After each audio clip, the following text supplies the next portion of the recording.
Hi mga besh! Good morning! So, ayan. Morning na naman. Bad trip tayo kagabi mga besh kasi nagtopak na naman yung amo nating lalaki. Ganito talaga dito mga besh. Kung hindi yung amo kong babae ang tutupagin yung amo kong lalaki. So, mag-adjust tayo. Charot. So, ayan. Gawa muna tayo ng kape. Para magising tayo sa katotohanan. May 10 months pa tayo dito na pagtitiisan pa natin sila. Laban lang. Nakakatuwa kaya mga besh. Alam niyo yung, di ba pinagalitan niya ako kagabi kahit wala naman talagang, reason. So, hindi ko siya good morning, hindi ko siya kinausap. Balik-balik siya dito sa kusina. Ang hindi kinausap niya rin ako. So, yan. Gawa tayo ng kape.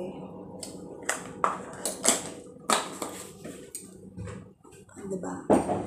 Tayo masyadong mabait mga besh.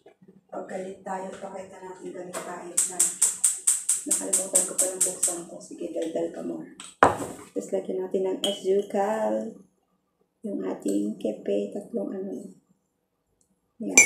Para matamis naman siya. Pero kayo mga besh. 7 na saka ako magkakape. Pero tapos na ako mga besh prepare ng para lunch namin later. Tapos ito mga besh. Bactones and then yung mint. Ibe-blender ko to. Ito mga besh, papatuyuin ko to sa labas. Then ito, ibe-blender ko. Tapos lalagay ko sa freezer para hindi masira. Yan kasi yung technique mga besh. Para hindi masira at masayang, ilagay natin sa freezer. I-blender para pag gagamitin, naka-blender na siya, ready na. Tapos, ito yung manok. Nakuluan ko na rin siya mga besh. Diba? Ready na. Tapos, ayun yung ating tomato. Blender na rin yan at nilagay ko na sa ref. So, ganito dito mga besh, amo ko. Yung kahit hindi mo pagkagamitin, i-blender mo na tapos ilalagay mo na siya sa ref. So, yan yung ating hugasin naghihintay. Pero, syempre, gagawa muna tayo ng tinapay ng sandwich natin para nakakain tayo mga besh.